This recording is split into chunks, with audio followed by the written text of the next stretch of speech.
Hello everyone. Physics की class में आप सभी का एक बार फिर से स्वागत है। आज का हमारा टॉपिक रहेगा इंटरफेरेंस ऑफ लाइट। तो सबसे पहला क्वेश्चन यही राइज होता है कि इंटरफेरेंस होता क्या है। तो इंटरफेरेंस कहता है कि when we have two light wave which have same frequency and constant phase difference, if these two wave superpose on each other then there is redistribution of light. This phenomena is called the interference of light. Means अगर हमारे पास में दो light wave हैं जिनकी frequency same है, उनका phase difference constant है, अगर वे दोनों सुपरमोज करती हैं तो वहाँ पे एनर्जी का रीडिस्ट्रीब्यूशन होता है। मीन्स कहीं एनर्जी जाएगी, कहीं लाइट जाएगी, कहीं नहीं जाएगी। इस फिनोमेना को डिफाइन करते हैं हम इंटरफेरेंस ऑफ लाइट। इस राइट साइड में जो पीपीटी पे एक डायग्राम दिख रहा होगा आपको, इस डायग्राम में दिखाया गया ऊपर आप एक सर्कल सा दिख रहा लाइट का, और नीचे हमारे पास कहीं लाइट है कहीं नहीं है। तो ये सर्कल कब आएगा? ये कहता है जब एक सिंगल सोर्स होगा तो हर जगह लाइट होती है। फॉर एग्जांपल सिर्फ एक सोर्स है हमने लिया तो हर जगह लाइट रहेगी। That means for a single source there is a uniform distribution of light. But when we have two coherent sources क्या होते हैं वो नेक्स्ट स्लाइड में डिस्कस करेंगे हम। अगर लाइट दो कोहेरेंट सोर्सेज से आ रही हैं और वो दोनों मिलती हैं तो वहाँ पे रीडिस्ट्रीब्यूशन होता है। मीन्स कहीं लाइट पहुँचेगी कहीं नहीं पहुँचेगी। आप राइट साइड में डायग्राम में नीचे आप देख पा रहे हैं यहाँ पे कि कहीं पे आपको ब्राइट दिख रहा है, बीच में डार्क दिख रहा है, फिर आपको ब्राइट लाइट आ रही है, फिर डार्क आ रहा है यहाँ पे। इसका मतलब यह एनर्जी यूनिफॉर्म नहीं है। एनर्जी क्या होगी? रीडिस्ट्रीब्यूट होगी। हमारे पास में डार्क वाले पोर्शन से एनर्जी हमारे पास शिफ्ट होगी हमारे पास यहाँ पे ब्राइट वाले पोर्शन के अंदर। This is called the interference. एक चीज ध्यान रखना यहाँ पे कि ये डार्क पोर्शन का लाइट नहीं पहुंची, इसका ये मतलब नहीं है कि लाइट यहाँ पे खत्म हो गई है। लाइट यहाँ से सिर्फ शिफ्ट हुई है हमारे पास में जहाँ आपको ब्राइट पोर्शन दिख रहा है यहाँ पे। तो थर्ड पॉइंट में ये एक्सप्लेन करें यहाँ पे, interference there is no distraction of energy. That means energy का डिस्ट्रैक्शन नहीं हुआ, एनर्जी का लॉस नहीं हुआ है, सिर्फ एनर्जी शिफ्ट हुई है हमारे पास में डार्क पॉइंट से ब्राइट पॉइंट के ऊपर। नेक्स्ट साइड में हम बात करते हैं अब कंस्ट्रक्टिव इंटरफेरेंस और डिस्ट्रक्टिव इंटरफेरेंस। कहते हैं कंस्ट्रक्टिव इंटरफेरेंस कब होगा? जब दो वेव इस तरह से सुपरमोज करें कि दोनों वेव का अगर क्रस्ट के ऊपर क्रस्ट फॉल करे और ट्रफ के ऊपर ट्रफ फॉल करे तो दोनों से मिलके जो रिजल्टेंट वेव मिलेगी वहां पे इंटेंसिटी एम्पलीट्यूड मैक्सिमम हो जाएगा। This is called the constructive interference. नीचे आप डायग्राम में लेफ्ट साइड में देख रहे हैं, आप यहाँ दिखाया हमने कंस्ट्रक्टिव इंटरफेरेंस। ऊपर एक वेव है, नीचे एक वेव है डॉटेड वाली और रेड वाली पोर्शन में। इन दोनों वेव का क्रस्ट और ट्रफ के ऊपर ट्रफ फॉल हो रहा है। तो दोनों जब मिलेंगी तो नीचे वाला पोर्शन हम देख रहे हैं उनका एम्पलीट्यूड क्या हो गया? बढ़ गया है। तो what is the constructive interference? When two wave superpose in such a way that crust of one wave falls on the crust of another wave or trough of one wave falls on trough of another wave, then the intensity or amplitude of resultant wave becomes maximum. And what is the destructive interference? इसमें opposite हो जाएगा। if crust of one wave falls on trough of another wave or trough of first wave falls on the crust of another wave is called the destructive interference. अगर एक wave का crust दूसरी wave के trough पे fall करता है तो resultant intensity है वो कम हो जाती, मिनिमम हो जाती है। This phenomena is called the destructive interference. Next बात आती है अब कोहेरेंट सोर्सेज। कोहेरेंट सोर्सेज होंगे क्या? कहता है दो सोर्स हैं उनको मैं कोहेरेंट सोर्स कहूंगा अगर उन दो सोर्सेज से जो लाइट वेव आ रही है उनकी फ्रीक्वेंसी सेम हो और उनका फेज डिफरेंस कांस्टेंट हो तो वो दोनों सोर्सेज को नाम दूंगा मैं coherent sources. Two sources are said to be coherent if they have light wave of same frequency and phase difference constant और जीरो। दो अलग अलग सोर्सेज भाई कभी भी कोहेरेंट नहीं हो सकते। तो फिर कोहेरेंट सोर्सेज कैसे बनाएंगे?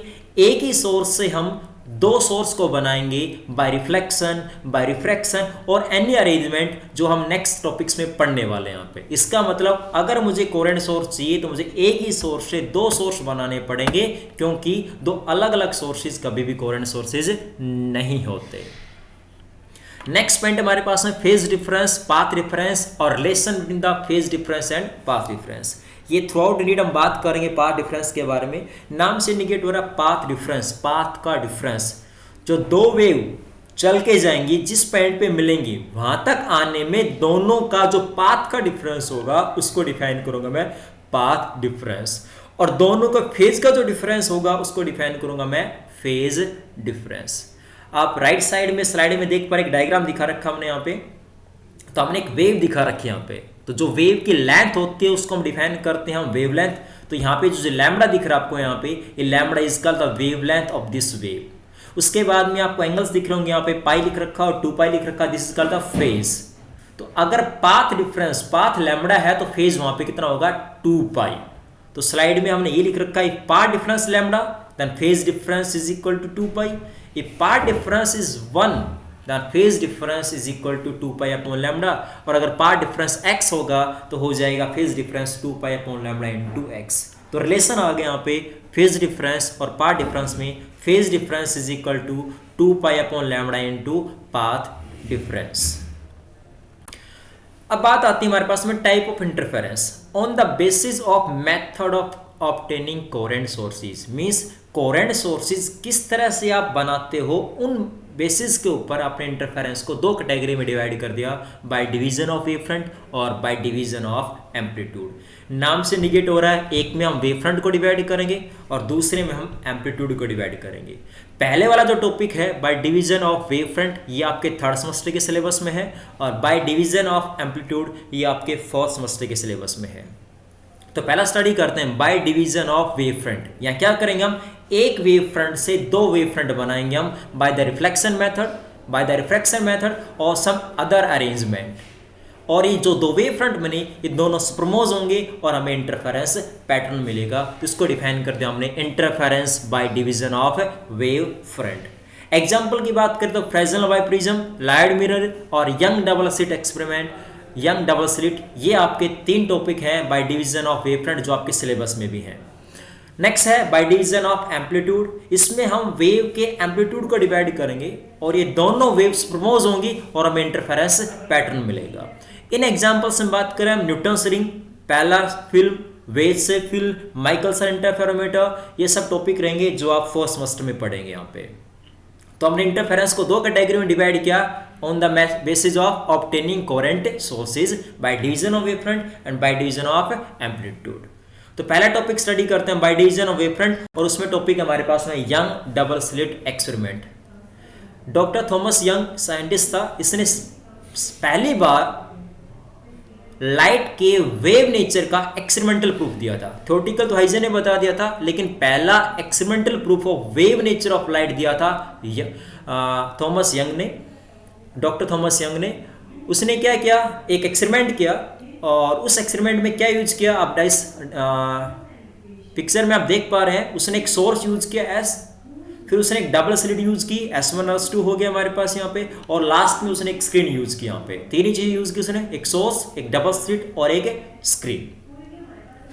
तो कैसे एक्सपेरिमेंट किया उसने, एक्सपेरिमेंट में देखा कि जैसे उसने यहाँ पे इस अरेंजमेंट को किया तो स्क्रीन के ऊपर वहां पे कहीं मैक्सिमा कहीं मिनिमा, अल्टरनेट मैक्सिमा और मिनिमा आ गए। दैट मीन्स कहीं लाइट पहुंच रही है कहीं नहीं पहुंच रही है, इसका मतलब वहां पे इंटरफेरेंस हो गया यहाँ पे। तो उसने सबसे पहले एक सोर्स लिया S, आप देख रहे हो यहाँ पे सोर्स S से हमने एक सर्कल से ड्रॉ कर रखे हैं। सर्कल के यहाँ पे ये वेव फ्रंट्स हमारे पास में जो मूव कर रहे हैं in form of crust and trough.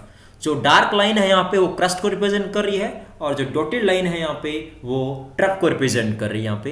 तो सोर्स S से क्रस्ट चला, ट्रफ की वेव में वेव फ्रंट आगे मूव किया, उसके बाद हमारे पास स्लिट आ गई। तो वेव फ्रंट ये डिवाइड हो गया दो पोर्शन के अंदर, एक वेव फ्रंट S1 से जाएगा, अब एक वेव फ्रंट जाएगा S2 से। तो इस एक्सपेरिमेंट में इसलिए हमने कहा यंग डबल स्लिट एक्सपेरिमेंट है, ये आता है interference by division of wave front.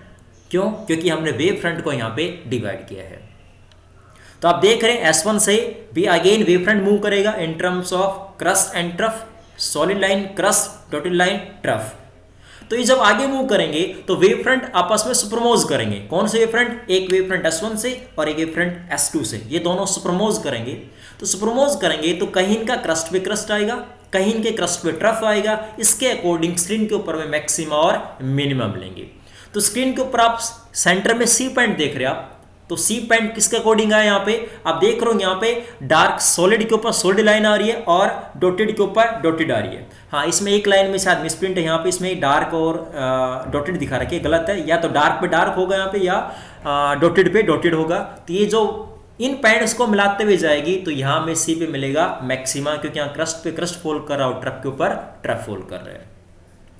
B pant कब अराइज हो रहा है, बी पैंट में आप देख पा रहे हैं यहाँ पे डॉटेड के ऊपर डार्क आ रही है, दैट मींस क्रस्ट के ऊपर ट्रफ आ रहा है, ट्रफ के ऊपर क्रस्ट आ रहा है, तो बी पे मुझे मिलेगा मिनिमा।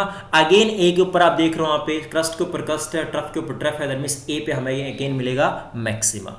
तो स्क्रीन पे हम देख रहे हैं हमें मैक्सिमा मिनिमा मिल गए और हम ये ऑब्जर्व कर पा रहे हैं ये मैक्सिमा और मिनिमा अल्टरनेट है। इसका मैक्सिमा के बाद मिनिमा, मिनिमा के बाद फिर मैक्सिमा, मैक्सिमा के बाद फिर मिनिमा, इसका अल्टरनेट रहेंगे मैक्सिमा और मिनिमा, और इनके बीच का सेपरेशन है वो भी कांस्टेंट रहेगा। इसका मतलब maxima and minima are equally space in interference by Young double slit experiment. अब बात आती है what is the condition for maxima and minima. Maxima और मिनिमा की कंडीशन क्या है, तो आप लेफ्ट साइड में डायग्राम में देख रहे हैं कि एक वेव S1 से चली है और दूसरी वेव चली है S2 से, दोनों जाके P पॉइंट पे मिल गई हैं।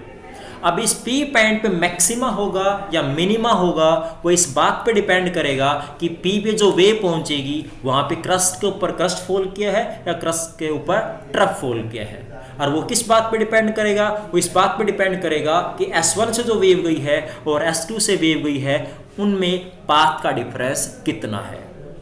फॉर एग्जांपल राइट वाले डायग्राम में देख रहे हो आप, ए डायग्राम में दिखा रखा है यहाँ पे क्रस्ट के ऊपर ट्रफ फॉल कर रहा है, इसका मतलब यहाँ मिनिमम बनेगा, दैट मींस डिस्ट्रक्टिव इंटरफेरेंस होगा, डार्क फ्रिंज हमें दिखाई देगी। बी वाले डायग्राम में देख रहे हो यहाँ पे क्रस्ट के ऊपर क्रस्ट आ रहा है, दैट मींस यहाँ पे ब्राइट फ्रिंज मिलेगी, that means maxima, that means constructive interference. अब ये क्रस्ट पे क्रस्ट है, ट्रफ पे ट्रफ है, हमारे पास डिपेंड करेगा किसके ऊपर, पाथ के डिफरेंस के ऊपर। अगर पाथ का डिफरेंस इंटीग्रल मल्टीपल हो lambda, that means lambda, 2 lambda, 3 lambda, 4 lambda, तो वहां रहेगा मैक्सिमा। अगर पाथ का डिफरेंस ऑड मल्टीपल हो lambda by 2, that means lambda by 2, 3 lambda by 2, 5 lambda by 2, तो वहां पर रहेगा मिनिमा। क्योंकि अगर पाथ डिफरेंस लैम्बडा बाई 2 का मल्टीपल होगा, ऑड मल्टीपल होगा लैम्बडा बाई 2, 3 बाई 2 लैम्बडा, इस केस में आप वेव डायग्राम में देखेंगे क्रस्ट के ऊपर हमेशा ट्रफ या ट्रफ के ऊपर हमेशा क्रस्ट आएगा, और ऐसा होगा तो वहां पे मिनिमा मिलता है यहाँ पे। दैट मीन्स क्रस्ट और ट्रफ पहुंचेगा तो उसको डिफाइन कर सकते हैं यहाँ पे क्या होगा, मिनिमा हो जाएगा वहां पे। तो आज के लेक्चर में इतना ही। नेक्स्ट लेक्चर की बात करें हम, तो हम बात करेंगे वहाँ पे यंग डबल स्लिट एक्सपेरिमेंट का मैथमेटिकल ट्रीटमेंट करेंगे और फ्रिंज विड्थ के बारे में बात करेंगे भाई।